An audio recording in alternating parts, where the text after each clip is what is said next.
The massive doors of the throne room opened with a deep rumble.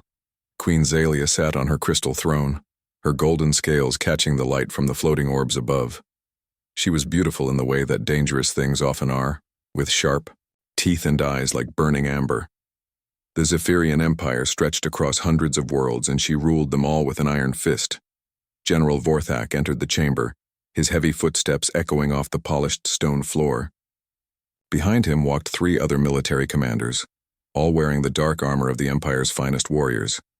They had conquered more worlds than anyone could count, and their reputation spread fear across the galaxy. "My queen," General Vorthak said, bowing his massive head. "We have completed our survey of the Outer Rim territories. There are 17 new worlds ready for conquest." Queen Zalia leaned forward, her claws tapping against the armrest of her throne. "Tell me about them. Are any worth my personal attention?" The general pulled out a glowing datapad and began reading from it. "Most are standard primitive worlds. Weak technology, scattered populations, no real military threat. However, there is one that has caught our attention." "Go on," the queen said, her voice carrying the authority of someone who had never been challenged.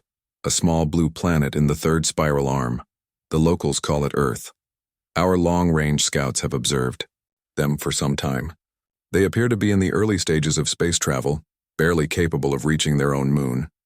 Queen Zalia yawned, showing her sharp teeth. "This sounds boring, General.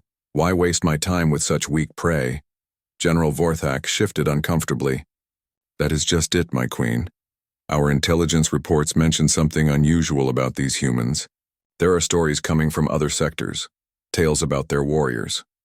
"What kind of tales?" The queen's voice held a note of irritation. She had heard many stories about supposed great warriors from conquered worlds.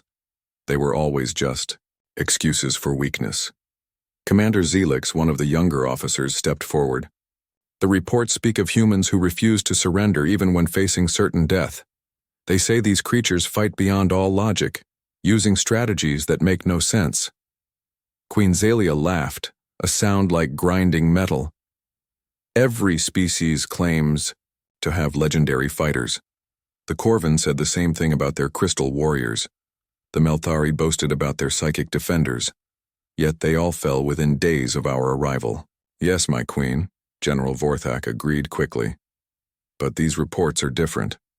They come from multiple sources across different sectors. Trading vessels, diplomatic missions, even some of our own outer scouts have heard these stories." The queen stood up from her throne, her tall form casting a long shadow across the room. She walked to the massive window that looked out over her capital city. Millions of Zephyrians lived in the towers below, all serving the empire she had, built through conquest and strength. "What exactly do these stories claim?" she asked without turning around. Commander Zelix consulted his own datapad. "They say humans have something called stubborn pride, that they will fight impossible battles just because they believe it is right. Some reports mention human soldiers throwing themselves on explosive devices to save their comrades." "Ridiculous," Queen Zalia said. "No intelligent creature would sacrifice itself for others. It goes against every survival instinct." "The stories also mention their creativity in warfare," General Vorthak added. "Apparently they use their environment in unexpected ways, turning ordinary objects into weapons. They fight dirty, using tricks and traps that our traditional tactics do not account for." Queen Zalia turned back to face her commanders. Her amber eyes burned with contempt. "You are telling me that primitive creatures with basic technology pose a threat to the greatest military force in the galaxy? I am disappointed in all of you." The room fell silent. None of the commanders dared to speak when their queen showed displeasure. "These humans are probably just another weak species spreading false stories to make themselves sound dangerous," the queen continued. "Every world we approach tries the same tricks. Fear tactics, exaggerated tales, desperate attempts to avoid the inevitable." She walked back to her throne and sat down heavily. "I have conquered over 300 worlds, General. I have faced armies with advanced weapons, creatures with natural armor thicker than our best ships, and beings who could manipulate energy with their minds, yet they all fell before the might of the Zephyrian Empire." General Vorthak nodded vigorously. Of course, my queen. Your wisdom is unmatched. These human warriors are nothing but myths, Queen Zalia declared. Stories told by weak creatures to make themselves feel better about their coming defeat. No species has ever successfully resisted our invasion fleets. She gestured dismissively with one clawed hand. Prepare a standard conquest force. 3 battle cruisers, 2 troop carriers, and a command ship should be more than enough. This Earth will fall like all the others. Commander Zelix looked uncertain. Should we perhaps send additional scouts first? Gather more intelligence about their capabilities? The Queen's eyes flashed dangerously. Are you questioning my judgment, Commander? No, my Queen, Zelix said quickly, lowering his head. I merely thought... You thought wrong, Queen Zalia interrupted. I have seen 1,000 species claim to have great warriors. I have heard countless tales of impossible heroes and unbeatable fighters.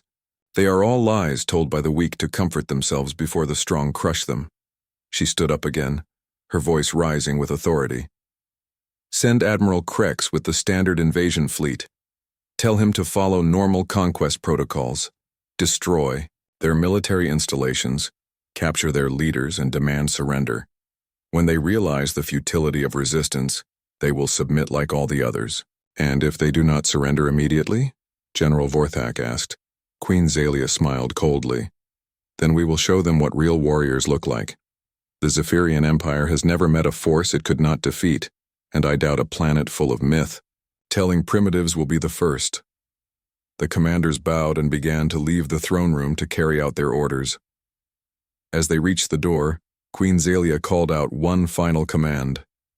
And General Vorthak, when this conquest is complete, in the usual few days, I want a full report on these human warrior myths. I am curious to see how far primitive imagination can stretch. The doors closed with a thunderous boom, leaving the Queen alone in her throne room. She had no idea that she had just made the biggest mistake of her long reign, and that the myths she dismissed so easily were about to become her reality. Admiral Krex stood on the bridge of his flagship, the Void Crusher, watching Earth grow larger on the main viewing screen. The blue and green planet looked peaceful, almost harmless. White clouds swirled across its surface, and he could see the lights of cities on the dark side of the world. Scans complete, Admiral, reported his science officer. The planet has approximately 7 billion inhabitants spread across 7 major landmasses. Their technology is primitive, mostly chemical rockets and basic energy weapons. Admiral Krex nodded with satisfaction. This would be another easy conquest to add to his record. Any signs of space defenses? Minimal, sir. They have some small orbital stations and a few weapon platforms, but nothing that poses a real threat to our fleet. The Admiral walked to his command chair, feeling confident about the mission ahead. Queen Zalia had been right to send only a standard invasion force. These humans would surrender quickly once they saw the power of the Zephyrian Empire. Begin the conquest protocol, he ordered. Target their major military installations first. I want their ability to fight destroyed before they even know we are here. The 3 battle cruisers moved into attack formation. Energy beams lanced out from their weapons, striking military bases across the planet. Explosions bloomed like flowers, as human Air Force bases, naval ports, and army installations were reduced to smoking ruins. First wave complete, announced the weapons officer. All major military targets have been eliminated. Admiral Krex allowed himself a small smile. Excellent. Now target their communications networks and power grids. Cut off their ability to coordinate any response. More energy beams shot down from orbit. Television stations went dark, internet, cables were severed, and power plants exploded in brilliant flashes. Within minutes, most of Earth's major cities were plunged into darkness. Sir, called the communications officer, we are receiving transmission attempts from the planet's surface. Multiple languages, but our translators are working on them. Put them on the main speaker, Admiral Krex commanded. He enjoyed hearing the fear and confusion of primitive species when they first realized they were being conquered. Static filled the bridge. Then voices began to come through in broken sentences as the translation systems worked to decode human languages. This is General Morrison of the United States Military Command. Unknown vessels, you have committed acts of war against our planet. Withdraw immediately or face the consequences. Admiral Krex laughed along with his officers. Consequences? What consequences could these primitives possibly threaten us with? More voices came through the speakers, some in English, others in Chinese, Russian, and dozens of other human languages. All carried the same message: demands for the aliens to leave, threats of retaliation, and promises of resistance. Shall I respond to their transmissions, Admiral? Asked the communications officer. Yes, send our standard surrender demand on all frequencies. Tell them they have 1 hour to lay down their weapons and submit to Imperial rule, or we will begin targeting their population centers. The message was broadcast across Earth in every major human language.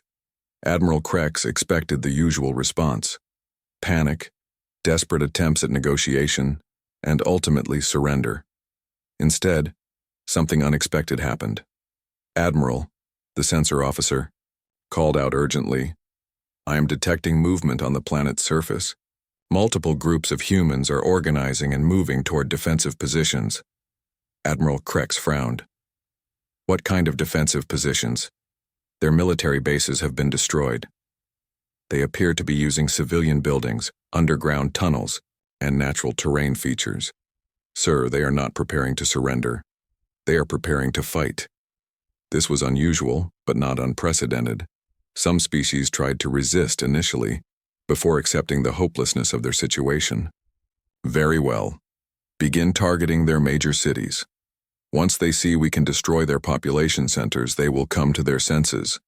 The order was given, and energy beams began raining down on human cities. But instead of mass panic and surrender, something strange began to happen. Humans were fighting back. "Admiral, we have a problem," announced the tactical officer. "Ground forces are reporting unexpected resistance. The humans are using guerrilla tactics." On the main screen, live feeds from ground combat showed human soldiers emerging from hiding places to attack Zephyrian landing parties. A human marine named Jake Martinez led a small group in an assault on an alien outpost. They used crude explosive devices and coordinated attacks that caught the Zephyrian soldiers off guard. "How are they organizing so effectively?" Admiral Krex demanded. "We destroyed their communications networks. They appear to be using short-range radios, messenger systems, and even primitive signal methods like smoke and light signals," replied the intelligence officer. "More concerning, Admiral, they are not fighting like any species we have encountered before." The screen showed more combat footage. In New York City, a human lieutenant named Amy Foster was coordinating resistance efforts from the ruins of a skyscraper. She had turned the damaged building into a maze of traps and ambush points. When Zephyrian troops entered, they found themselves under attack from multiple directions at once. "These tactics make no tactical sense," Admiral Krex muttered, watching the footage with growing concern. "They are outnumbered and outgunned. Why do they continue to fight?" His question was answered when he watched a group of human soldiers surrounded by Zephyrian forces. Instead of surrendering, they fought harder. One soldier threw himself on a Zephyrian grenade to protect his comrades. Another continued firing even after being wounded, buying time for civilians to escape. "Sir," the communications officer reported, "we are intercepting human radio transmissions. They are not discussing surrender terms. They are sharing tactical information and encouraging each other to keep fighting." Admiral Krex listened to the translated messages with growing disbelief. Human soldiers were talking about duty, honor, and protecting their families. They spoke of freedom and refusing to live under alien rule. Most shocking of all, they were volunteering for suicide missions to damage Zephyrian equipment. "This is impossible," he said to himself. "No rational species fights like this." Days passed, and the situation on Earth only grew worse for the invasion force. Human resistance had not collapsed as expected. Instead, it was growing stronger. Ordinary citizens were joining organized military units. Farmers became fighters, teachers became tacticians, and children as young as teenagers were carrying supplies and messages for the resistance. In Los Angeles, a group of humans led by a mechanic named Tony Rodriguez had captured an entire Zephyrian supply depot using nothing but improvised weapons and clever planning. In London, humans were using the old subway tunnels to move unseen beneath the city, striking at alien forces and disappearing before they could be caught. "Admiral," his second-in-command said quietly, "our casualties are mounting. We have lost more soldiers in this single campaign than in our last 10 conquests combined." Admiral Krex stared at the tactical displays showing red marks across the EU planet where his forces were being harassed, attacked, and sometimes defeated by human fighters. This was not supposed to happen. The conquest should have been finished in days, not dragging on for weeks. "Send a message to Queen Zalia," he ordered reluctantly. "Inform her that the human resistance is stronger than anticipated. Request additional forces and new tactical guidance." As the message was transmitted back to the Zephyrian homeworld, Admiral Krex continued to watch the impossible sight of a primitive species refusing to accept defeat. For the first time in his long military career, he began to wonder if the stories about human warriors might not be myths after all. On the planet below, the humans continued to fight with a determination that defied all logic and military doctrine.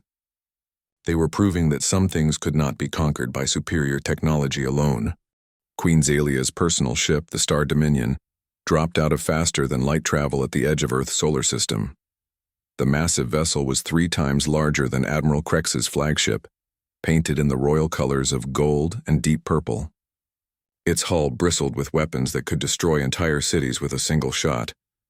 The Queen stood in her private command center, her amber eyes burning with anger as she read the reports from the invasion force.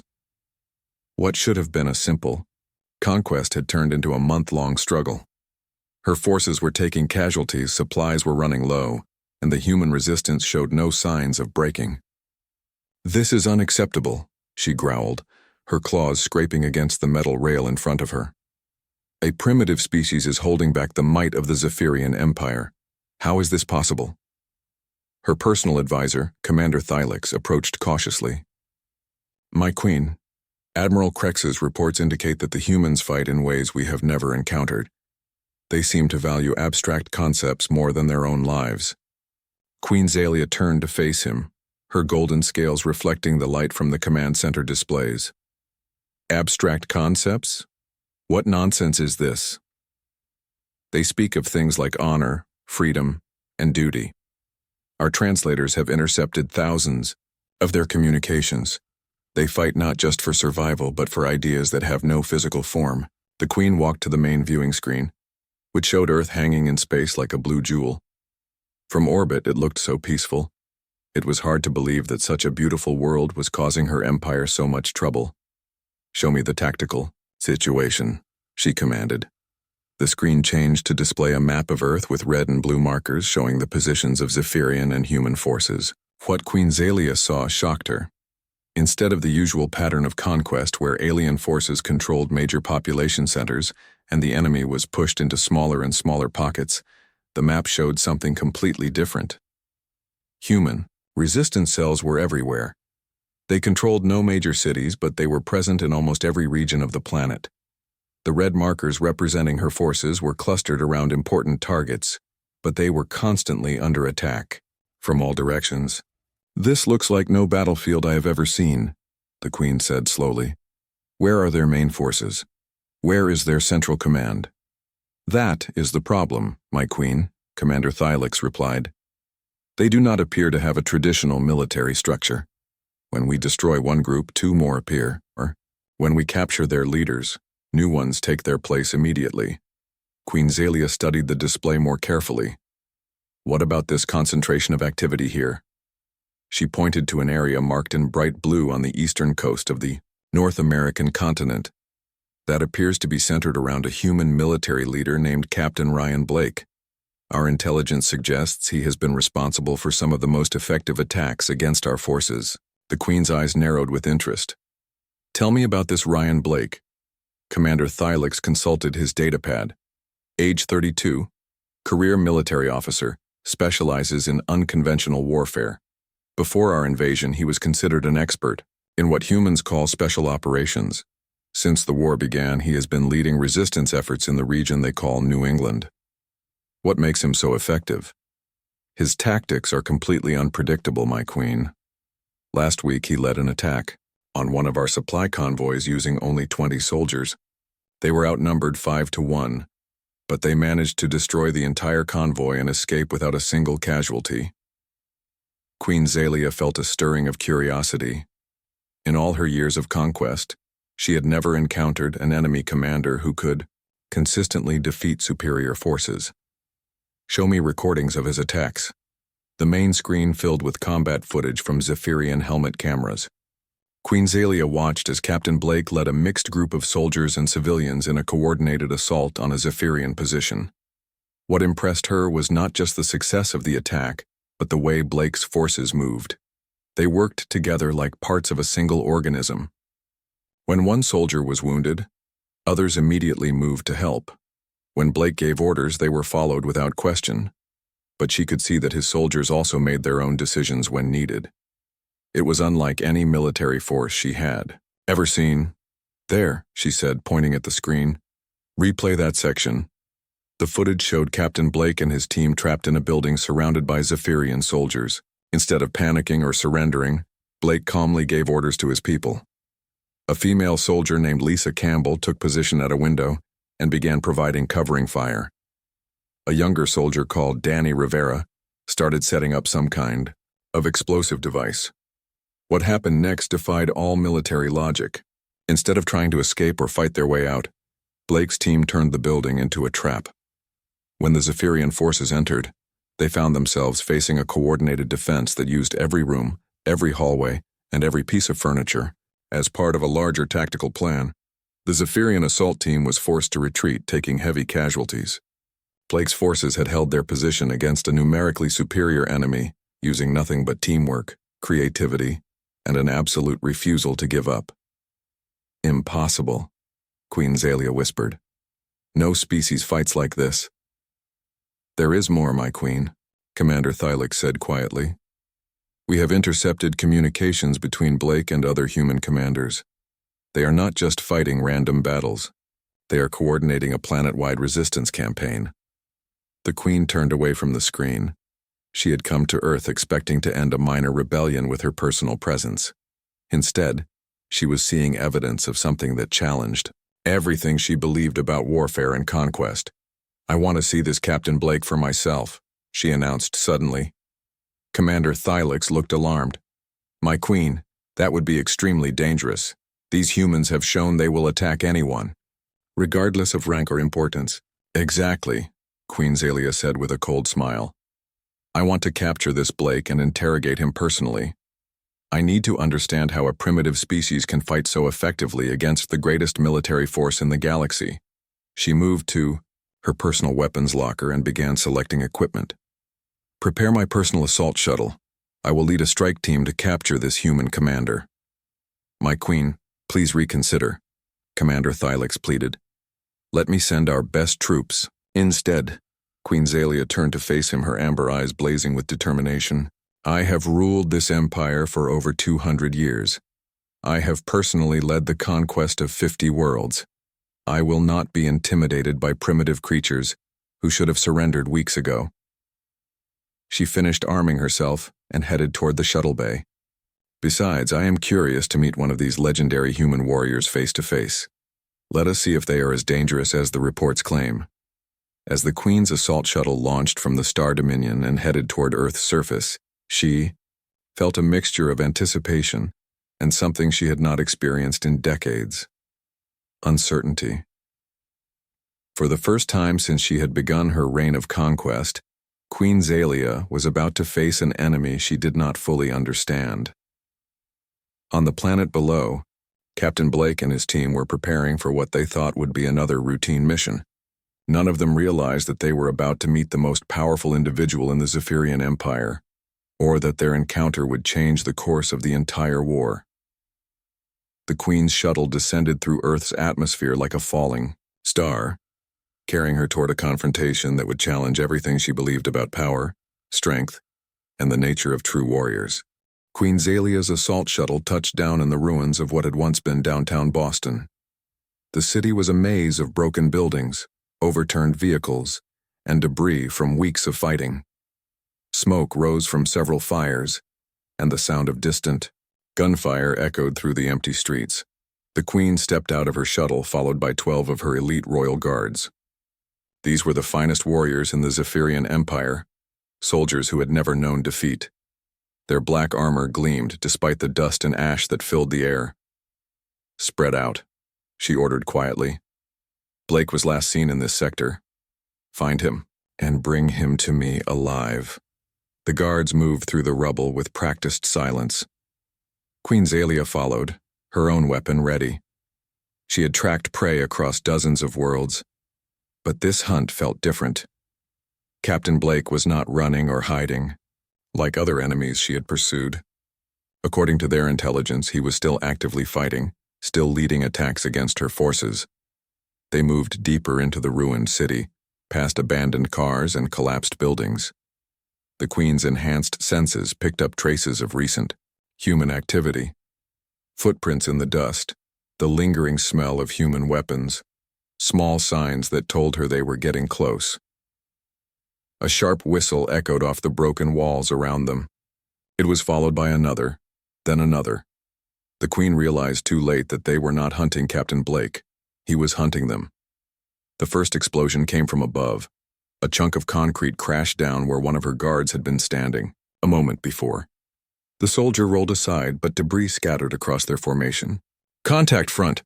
shouted one of the guards, raising his weapon toward a movement in the shadows ahead. But the attack came from behind. Captain Ryan Blake and 3 other humans had somehow gotten behind the Zephyrian patrol without being detected. Blake himself appeared on a fire escape 2 stories up, his weapon trained on Queen Zalia. "Drop your weapons," Blake called out in accented but understandable Zephyrian. "You are surrounded." Queen Zalia looked around and realized it was true. Humans had positioned themselves throughout the ruins around them.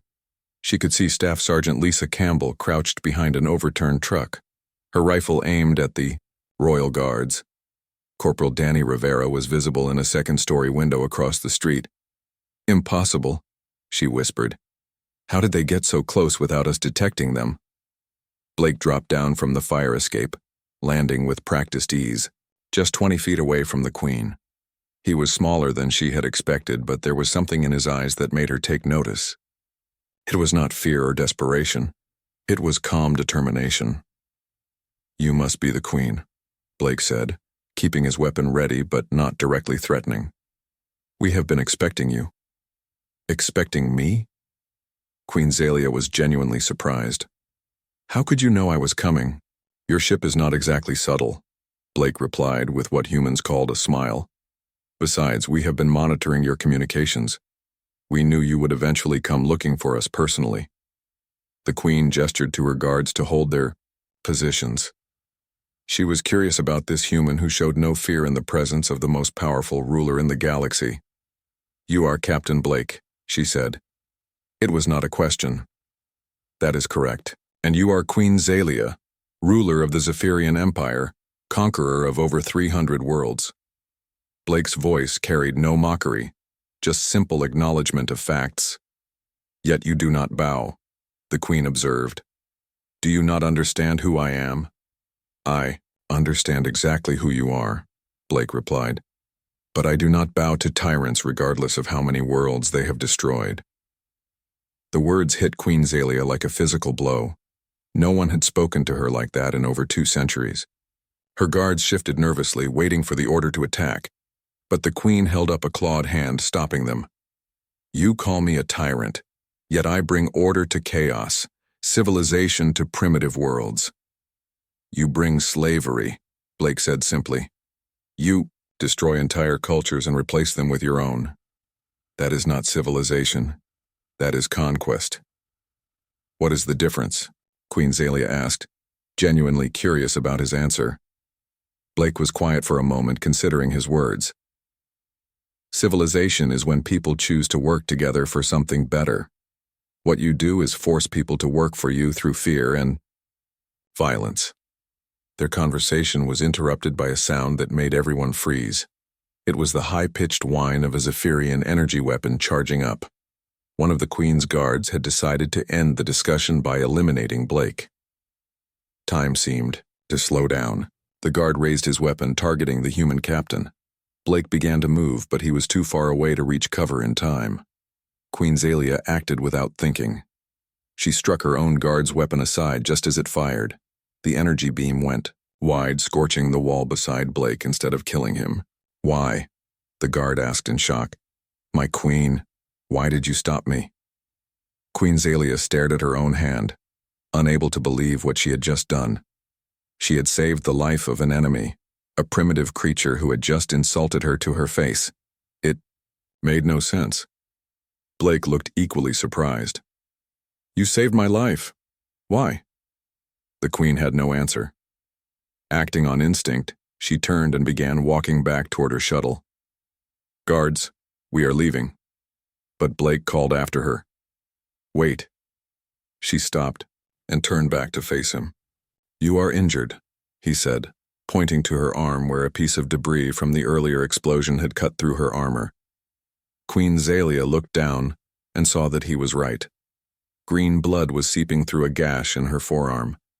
In the excitement of the hunt and conversation, she had not noticed the wound. "It is nothing," she said dismissively.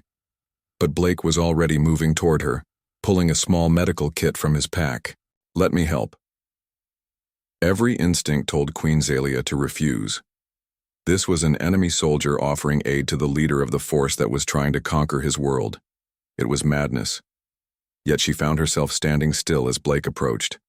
He moved, slowly, keeping his weapon lowered, showing that he meant no harm. When he reached her, he carefully examined the wound. "This needs to be cleaned and bandaged," he said matter-of-factly. "May I?" Queen Zalia nodded, not trusting herself to speak. Blake worked quickly and efficiently, cleaning the wound with antiseptic and wrapping it with clean bandages. His touch was gentle, professional. He could have easily poisoned her or inflicted more damage, but instead he was genuinely trying to help. "Why are you doing this?" the queen asked quietly. Blake finished the bandage and stepped back. "Because you are hurt, and I am a soldier, not a murderer. Taking care of wounded people is part of what we do." "Even enemy wounded?" "Especially enemy." "Wounded," Blake replied. "That is what separates us from animals." Queen Zalia stared at him for a long moment. In that simple act of mercy, this human had shown her something she had never encountered in 2 centuries of conquest. He had power over her, the ability to harm or kill her, but he chose instead to heal. "I do not understand you," she said finally. "I know," Blake replied. "But maybe someday you will." The queen turned and walked back to her shuttle, her mind reeling, with questions she had never thought to ask. Her guards followed in confused silence. As the shuttle lifted off and headed back to the Star Dominion, Queen Zalia found herself thinking about the human captain who had shown mercy to his enemy. For the first time in her long life, she began to wonder if strength and conquest were really the same thing. Queen Zalia stood in the main conference room of the Star Dominion, facing her assembled military commanders. The room was filled with tension as thick as smoke. Her generals sat around the massive table, their faces showing confusion and anger about her recent actions on Earth's surface. General Vorthak slammed his fist on the table. "My queen, with all respect, your behavior has been most unusual. You saved the life of an enemy commander and then left without capturing him. The troops are asking questions." Admiral Krex nodded in agreement. "The invasion has stalled completely. Our forces are taking daily casualties and morale is dropping. We need decisive action, not mercy toward primitives." Queen Zalia walked to the large window that showed Earth hanging in space below them. The blue planet looked so peaceful from orbit, yet she now knew it contained something far more dangerous than any weapon her empire had ever faced. "Tell me, General Vorthak," she said without turning around, "in all our conquests, have we ever faced a species that fought for ideas instead of survival?" "Ideas are meaningless in war, my queen," Vorthak replied. "Only strength matters, only victory matters. But what if we are wrong?" Queen Zalia turned to face her commanders. "What if there is something more powerful than our weapons and ships?"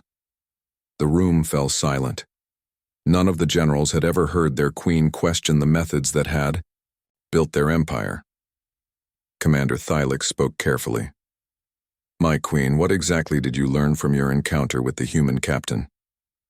Queen Zalia thought about Blake's gentle hands treating her wound, his calm refusal to bow before her power, his simple explanation of the difference between civilization and conquest.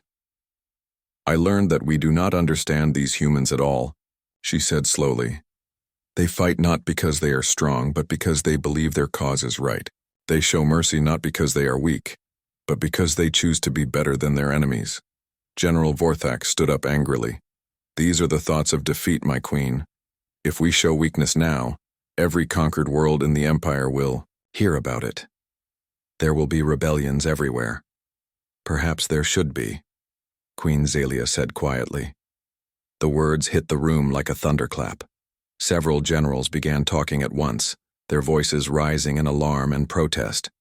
"My queen, you cannot mean that," Admiral Kreck said desperately.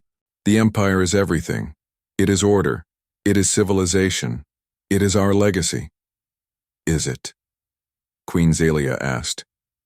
"Or is it just what I told myself to justify centuries of destroying other cultures?" She moved back to the table and placed both hands, flat on its surface, leaning forward to look each commander in the eye. "I have been thinking about what Captain Blake said. He called me a tyrant. At first I was angry, but then I realized he was right. We do not bring civilization to other worlds. We destroy their civilizations and replace them with our own." "General," Vorthak's scales flushed dark with anger. "These humans have poisoned your mind with their weakness, my queen. You are not thinking clearly." "I am thinking more clearly than I have in 200 years, Queen Zalia replied firmly. "We cannot conquer these humans, General. Not because they are too strong, but because they are too stubborn to stay conquered." She activated the room's display screen, which showed tactical reports from Earth.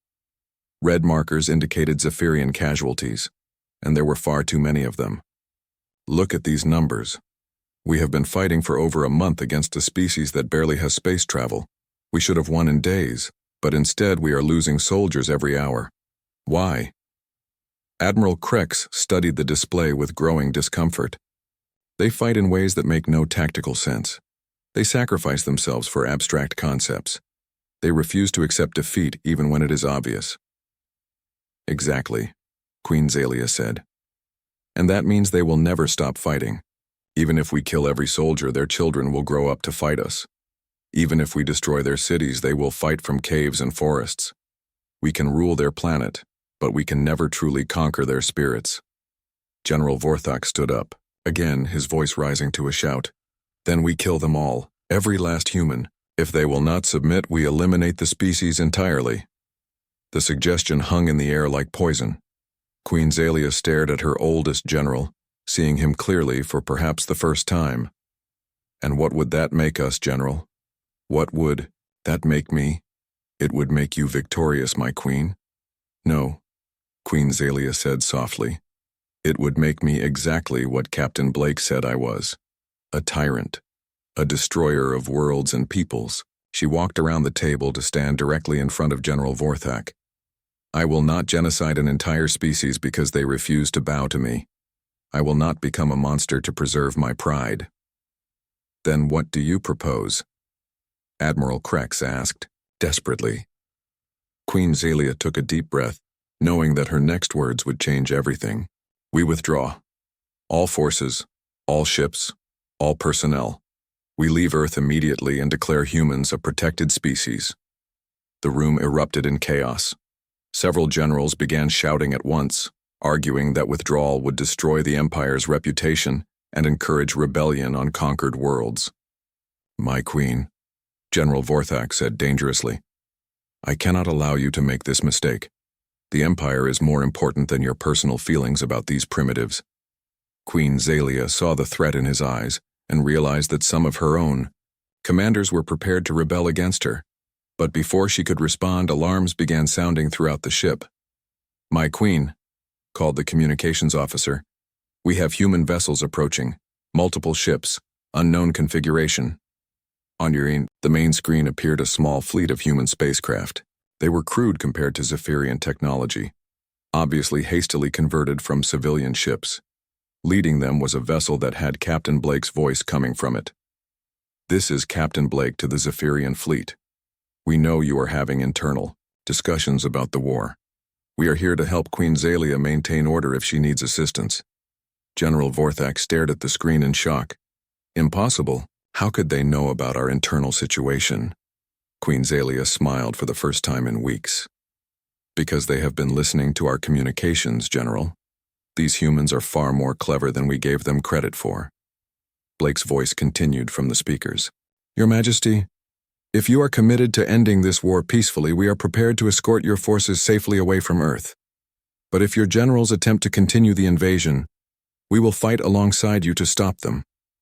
The offer was unprecedented, an enemy offering to help their conqueror maintain control. It showed a level of honor and strategic thinking that impressed even Queen Zalia. "Open a channel," she ordered. "Captain Blake, this is Queen Zalia. I accept your offer of assistance. General Vorthak and any others who wish to continue this war are no longer acting under my authority." What followed was a brief but decisive battle. Some of Queen Zalia's own ships, loyal to General Vorthak, opened fire on the human fleet, but Blake's forces fought with the same impossible determination they had shown on the ground, and they were joined by Zephyrian vessels still loyal to the Queen. When the fighting ended, General Vorthak was dead, and Queen Zalia had retained control of her fleet. But more importantly, she had gained something she had never expected: the respect of her former enemies. 3 days later, Queen Zalia stood in the same conference room, but now Captain Blake was seated at the table as an honored guest. They were signing the first treaty between the Zephyrian Empire and humanity. "Your Majesty," Blake said as they finished the ceremony, "I have something for you." He reached into his pocket and pulled out a small piece of cloth. It was an American flag, faded and torn from battle, but still recognizable. "This flew over our headquarters during the worst of the fighting," Blake explained. "I want you to have it as a reminder." Queen Zalia took the flag carefully, feeling the rough fabric between her claws. "A reminder of what?" "That the strongest warriors are not those who conquer others," Blake said simply. "They are those who fight for something greater than themselves." As the human delegation prepared to return to Earth, Queen Zalia looked out at the stars and realized that her empire would never be the same. She had learned that true strength came not from the ability to destroy, but from the wisdom to choose not to. The galaxy would indeed never be the same, but perhaps that was exactly what it needed.